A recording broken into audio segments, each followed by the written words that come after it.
नमस्कार दोस्तों, स्वागत है आप सभी का एक बार फिर से। दोस्तों, नागमणि का रहस्य आज भी अनसुलझा हुआ है। लोगों में ये बात प्रचलित है कि कई लोगों ने ऐसे नाग देखे हैं जिसके सर पर मणि थी। आम लोगों के बीच प्रचलित है नागमणि सिर्फ नागों के पास होती है। नागमणि के बारे में कहा जाता है कि ये जिसके भी पास होती है उसकी किस्मत बदल जाती है। कहते हैं कि नागमणि में अलौकिक शक्तियाँ होती हैं। उसकी चमक के आगे हीरा भी फीका पड़ जाता है। मान्यता के अनुसार नागमणि जिसके भी पास होती है उसमें भी अलौकिक शक्तियां आ जाती हैं और वो आदमी भी दौलतमंद हो जाता है। दोस्तों, आप इसे इस तरह से समझ सकते हैं कि मणि का होना उसी तरह है जिस तरह अलादीन के चिराग का होना। नागमणि एक इच्छाधारी नागिन को बहुत ही ज्यादा शक्तिशाली बना देती है। दोस्तों, इच्छाधारी नागिन बहुत भयानक होती है, तो आप भी ध्यान रखिएगा कि किसी भी लालच में आकर इच्छाधारी नाग नागिन से पंगा ना लें, वरना अंजाम बुरा हो सकता है। दोस्तों, ऐसे में कभी कभी इंसान लालच में इतनी बड़ी गलती कर बैठता है कि फिर उस गलती को कभी भी ठीक ही नहीं किया जा सकता और बस अंत में पछतावा ही रह जाता है। दोस्तों, एक ऐसी ही घटना मैं आपको बताने जा रही हूँ जब लालच में आकर एक इंसान ने एक इच्छाधारी नाग को मार दिया और इसका बदला नागिन ने बड़े ही भयानक तरीके से उस इंसान को मार कर पूरा किया। ऐसे में दोस्तों, इस वीडियो में आगे बढ़ने से पहले जो भी महादेव के परम भक्त हैं वो कमेंट बॉक्स में पूरी श्रद्धा से हर हर महादेव जरूर लिखें। दोस्तों, ये चमत्कारी घटना है उत्तर प्रदेश के एक छोटे से गांव सदर की। दरअसल ये घटना घटित हुई सदर के रहने वाले एक गरीब किसान के साथ, जिसके माता पिता जब वो बहुत छोटा था तभी उसे छोड़कर भगवान को प्यारे हो गए थे। दरअसल दोस्तों, जिस किसान की कहानी मैं आपको बताने वाली हूँ उसका नाम राजेश था। जब वो पैदा हुआ था तो उसकी माँ की जान उसे जन्म देते ही चली गई थी। उसके पिता तो पहले ही गुजर चुके थे। तब दोस्तों, उसके घर के पास एक बुजुर्ग दंपति रहती थी जो कि बहुत गरीब थे। उस बुजुर्ग इंसान के पास एक ही खेत था जिसे जोत कर वो अपने घर का निर्वाह करता था। उनका खुद का कोई बच्चा नहीं था। ऐसे में उन दोनों ने मिलकर राजेश का पालन पोषण किया। जैसे जैसे राजेश बड़ा हुआ उसने खेत का सारा काम खुद करना शुरू कर दिया। दोस्तों, राजेश बहुत मेहनती था, पर एक ही खेत होने की वजह से उनकी आमदनी कुछ ज्यादा नहीं हो पाती थी। एक दिन जब वो घर वापस लौट कर आया तो उसकी बूढ़ी अम्मा ने उसे जंगल से कुछ सूखी लकड़ियां लाने को कहा। तो दोस्तों, वो लकड़ियां लेने के लिए जंगल में चला गया। उसने जंगल के बाहर की तो सारी लकड़ी इकट्ठी कर ली थी, परंतु उसने सोचा थोड़ी लकड़ियां और ले चलता हूँ। कुछ इस तरह सोचकर वो जंगल में थोड़ा और अंदर निकल गया। दोस्तों, कुछ देर जाने के बाद उसने देखा कि एक बहुत ही विशाल बरगद के पेड़ के पास नाग नागिन का जोड़ा बैठा था। उन्हें देखकर राजेश थोड़ा डर गया। तभी नाग वहां से जंगल के थोड़ा अंदर जाने लगता है। उसी समय राजेश की निगाह नागिन के पास रखी हुई चमकती चीज पर पड़ती है, जो कि नागिन पेड़ के पास आराम कर रही थी। राजेश छुपकर नागिन के पास पड़ी चीज को देखने लगता है और सोचता है कि जंगल में इतनी चमकती चीज कहाँ से आई। तभी उसे समझ आ गया कि ये तो नागिन की नागमणि है और साथ ही ये नागिन गर्भवती भी है।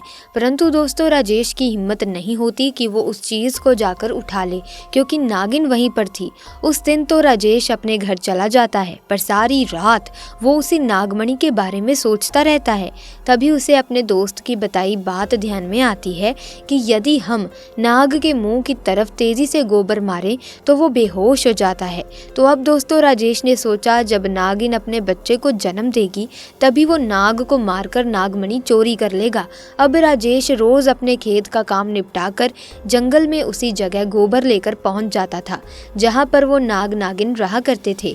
दोस्तों, जिस मौके के इंतजार में राजेश था वो मौका आज उसे मिल गया था जब नागिन अपने बच्चे को जन्म दे रही थी। तभी उसने सांप के मुंह पर पेड़ के पीछे छिपकर गोबर दे मारा। नाग गोबर लगने की वजह से बेहोश हो गया और उसने पास पड़े एक बड़े पत्थर से नाग को मार दिया और अब उसने उसी पत्थर को उठाकर नागिन और उसके बच्चे पर भी दे मारा और राजेश ने नाग के नीचे पड़ी मणि को उठाया लिया और घर की तरफ भागा। दोस्तों वो नाग मणि को लेकर घर आ गया था और उसने उसके बारे में किसी को कुछ नहीं बताया और नाग मणि को हाथ में लेकर इच्छा जाहिर की कि जो मेरे खेत में फसल है वो बहुत ही अच्छी और महंगे दाम पर बिके। परंतु दोस्तों उधर जंगल में नागिन किसी तरह बच गई थी, बस बेहोश थी।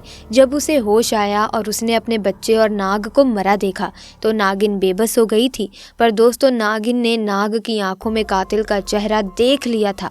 कहते हैं कि यदि नाग को कभी मारा जाए तो उसे जला देना बेहतर है, क्योंकि नागिन नाग की आंखों में कातिल का चेहरा देखकर जान जाती है कि उसके नाग को किसने मारा है। अब नागिन का गुस्सा सातवें आसमान पर था और उसके दिमाग में बस एक ही शब्द चल रहा था और वो था बदला। दोस्तों ऐसा करते करते अब उसके पास खेतों की संख्या काफी बढ़ गई थी और उसने अब अपना घर भी बहुत ही सुंदर बना लिया था। बुजुर्ग दंपत्ति भी उसकी इस कामयाबी पर बहुत खुश थे, परंतु बस राजेश ही इस बात को जानता था कि ये सब कुछ उस नागमणि का ही कमाल है। अब दोस्तों गांव में हर जगह राजेश का नाम था और उसे गांव का मुखिया भी बना दिया गया। राजेश भी अपना काम बड़ा ही मन लगाकर किया करता था, पर दोस्तों नागिन अभी भी राजेश से बदला लेने के लिए तड़प रही थी। एक दिन राजेश को किसी काम से अपने गाँव से दूसरे गांव जाना था। वो सुबह सुबह अपने काम के लिए घर से निकल गया। तभी दोस्तों आधे रास्ते उसने एक लड़की को बीच रास्ते में रोते देखा। उसकी उम्र महज 23 साल की होगी। राजेश ने अपनी गाड़ी को रोका और उससे रोने का कारण पूछा तो उस लड़की ने बताया कि मेरा नाम सरिता है और सड़क हादसे में मेरे माता पिता की मृत्यु हो गई है। अब मेरा इस दुनिया में कोई नहीं है। तब राजेश ने कुछ सोचकर बोला, कोई बात नहीं, तुम मेरे साथ मेरे घर चलो। दोस्तों दिन ऐसे ही बीतते गए। कुछ दिनों में राजेश और सरिता में कब प्यार हो गया राजेश को पता ही नहीं चला। परंतु दोस्तों ये जो सरिता थी वो वही नागिन थी जिसके नाग और बच्चे को राजेश ने मारा था। वो राजेश से बदला लेने आई थी। एक दिन राजेश और सरिता जो कि नागिन थी दोनों एक नदी के किनारे बैठे आपस में बातें कर रहे थे। तभी सरिता बोली, राजेश तुमने ये गले में चमकदार सी कौन सी चीज़ पहन रखी है? दोस्तों राजेश ने उस मणि को तावीज़ में डालकर अपने गले में धारण कर रखा था। तो राजेश बोला, अरे कुछ नहीं, बस साधारण सा लॉकेट है। परंतु सरिता को शक हो गया था। उसने कहा, क्या मैं इसे थोड़ी देर के लिए पहन सकती हूँ? जिस पर राजेश को गुस्सा आ गया और वो उस पर चिल्लाने लगा।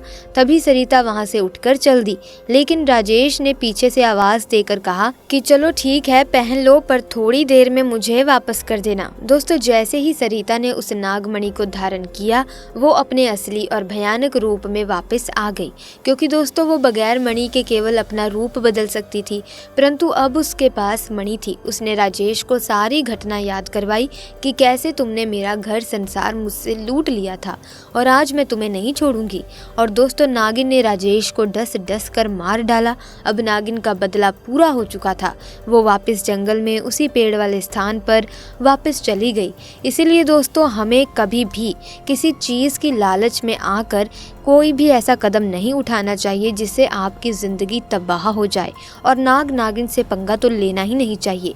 तो दोस्तों आपकी इस घटना के बारे में राय क्या है हमें कमेंट सेक्शन में बताना मत भूलिएगा। अगर आपको ये घटना अच्छी लगी तो वीडियो को लाइक और शेयर करें, और अगर आपने अभी तक हमारे चैनल को सब्सक्राइब भी नहीं किया है तो जल्दी से चैनल को सब्सक्राइब करके बेल आइकन को प्रेस कर दे ताकि नई वीडियोज़ की अपडेट आपको मिलती रहे। आपका बहुत बहुत धन्यवाद। हर हर महादेव।